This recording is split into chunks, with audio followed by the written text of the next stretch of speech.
comme je disais, on redescend la grille finalement dans le sens inverse, un peu plus vers là, on est au milieu fin de grille, avec, on avance rapidement avec AlphaTauri, bien sûr, l'équipe de Pierre Gasly et l'exploit l'an dernier décroché par Pierre Gasly. Pierre Gasly, je pense, vous l'avez vu passer, messieurs, cette très belle lettre qu'a diffusée Pierre Gasly sur un site anglophone, le site The Players Tribune, un peu là où les sportifs peuvent exprimer en effet, leur point de vue ou longue tribune. Et là, Pierre Gasly a rendu hommage à Antoine Hubert, bien sûr, qui nous a quitté à Spa en 2019. Et ce tournant un peu de Pierre Gasly dans sa carrière, qui s'est joué à l'été 2019. Et c'est vrai que Pierre Gasly, depuis vraiment quelque chose de fantastique, un parcours fantastique, et a su amener AlphaTauri au sommet.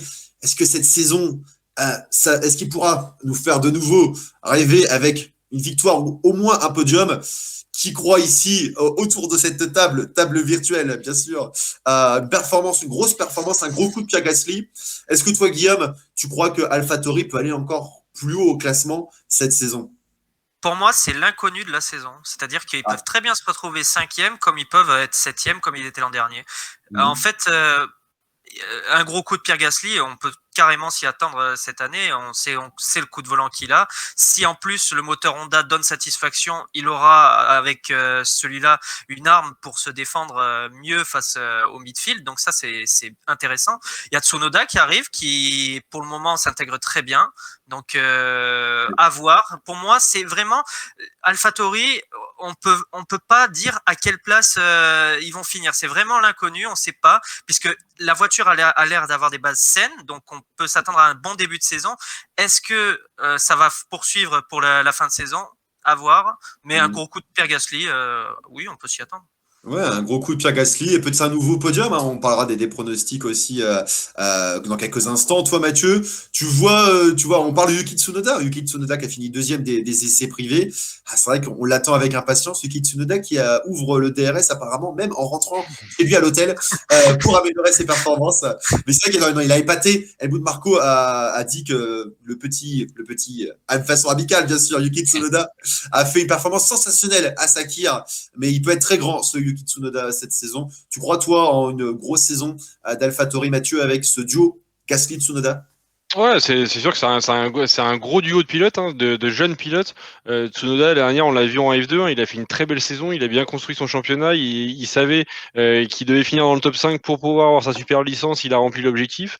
Donc non, ça, je pense que c'est un gros plus pour l'équipe. Clairement, par rapport à un Gviat un peu démotivé et qui donnait plus qui allait pas jusqu'au bout, clairement, je pense que c'est un gros plus. Par contre, c'est clairement une saison une charnière pour Gasly, qui maintenant s'impose comme un peu un des piliers de ce paddock. C'est plus un jeune pilote. Il a rentré dans le cercle des vainqueurs l'année dernière. Et maintenant, en fait, la vraie question, c'est comment il peut se positionner pour l'avenir, parce que clairement, la filière Red Bull, on lui a fait comprendre qu'il était plus prioritaire et je pense qu'il a aucune intention de retourner chez Red Bull.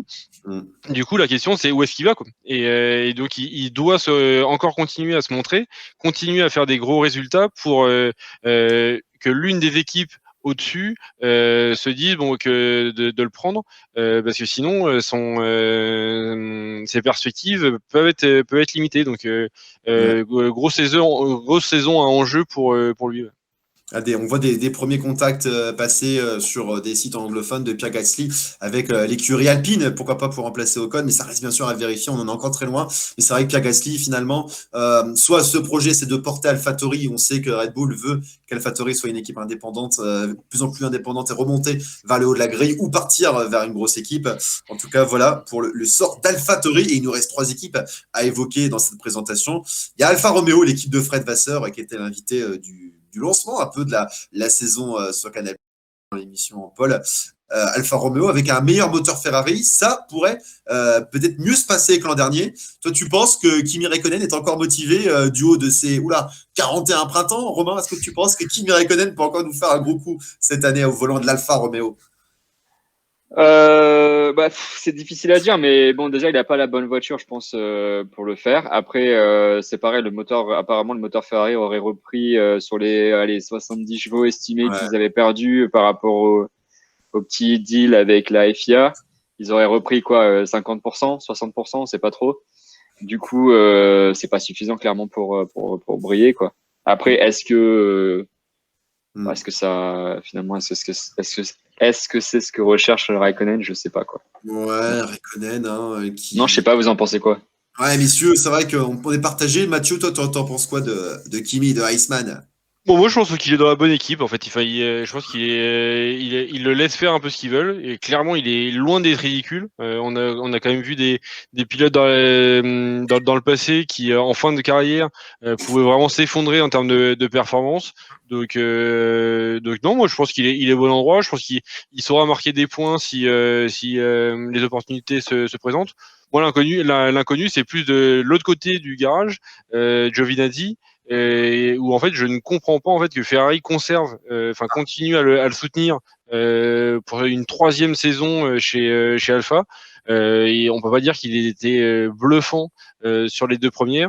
Ferrari a la chance d'avoir un pool de jeunes pilotes quand même assez extraordinaire, notamment avec Robert Schwartzman et Callum Ilott qui ont fait des grosses performances et aurait eu tout aussi pu avoir la chance d'être promu. Donc moi c'est un peu ça l'inconnu l'incompréhension du maintien, Ouais, je suis à d'accord. part la nationalité italienne Bah, c'est ça, hein, clairement, c'est parce C'est qu'il est ça. italien. Mm. Après, ça me fait rire parce que, bon, vraiment, c'est un peu comme Alpine qui veut un pilote français ou Mercedes qui voudrait un pilote allemand. En l'occurrence, c'est pas le cas. Mais pourquoi aujourd'hui un constructeur automobile qui est présent internationalement voudrait. Enfin, moi, c'est ça, Mathieu, peut-être que tu peux m'aider à comprendre, mais du coup, je vois pas pourquoi l'intérêt d'avoir un pilote de l'origine du constructeur, quoi. C'est Ferrari, côté italien, où on sait qu'ils rêvent de faire revenir Un un champion Italien. italien. Parce que pour moi, autant Alpine avec Ocon, enfin Ocon c'est quand même un autre niveau que Giovinazzi. Donc ça, à la limite, pour eux c'est plus entre guillemets, coup de chance, il est français, mais c'est avant tout qu'il est quand même vraiment bon. Mais par contre, ouais, Ferrari, on sait qu'ils ont ce rêve de faire regagner un pilote italien au sein de la Scuderia, quoi. Donc là, on est plus sur de l'émotionnel que sur du rationnel, c'est clair. Oh, non, on tape pas. En tout cas, on analyse la place d'Antonio Giovinazzi qui a meilleur résultat, une neuvième place l'an dernier au Grand Prix d'Autriche. C'est vrai qu'il y a une saison assez discrète. Toi, Guillaume, t'es là pour le défendre ou est-ce que tu penses qu'Antonio Giovinazzi a le feu aux fesses, j'allais dire, par rapport à son baquet pour la suite? Ah bah, il se doit de performer, hein, clairement, parce que là, selon la performance de Schwartzman et consorts, il va, à mon avis, c'est sa dernière saison.